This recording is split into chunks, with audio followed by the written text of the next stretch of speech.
NORS from? Where does the word itself come from? Is it an acronym for North, East, West, and South? No. Does it stand for Notable Events, Weather, and Sports? Nope again.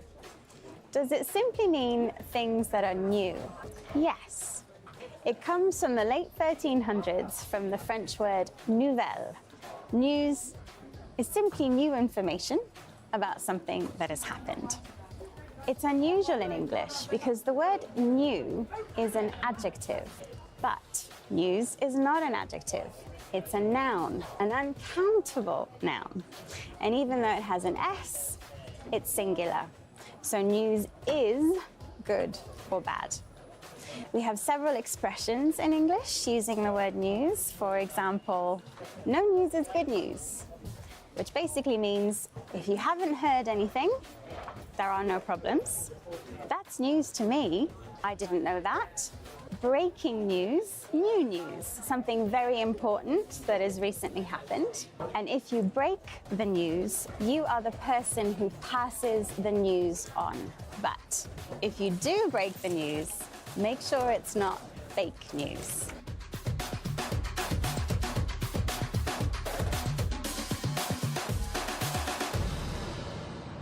That's really interesting, and a lot of that was news to me. Ah, very good, Hugo. I see what you did there. And what about you, Sam? What do you get your news from? Honestly, truly, I mostly get it from the BBC News app. That goes without saying. Obviously. Yeah. I also get my news from the BBC, but I find it really important to get news from different sources because you can always get different voices and different takes on what is happening. So we know about the word fake and the word news. Put them together and you get fake news. But what does it actually mean? Here's the BBC's media editor, Amal Rajan.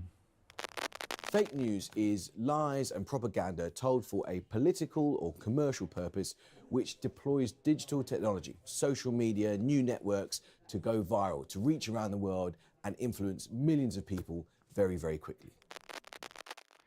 So fake news is information that isn't true, and the reason might be political or commercial, to change opinion or make money. Yes, so I'd like to talk about one of the words that Amal used, the word propaganda.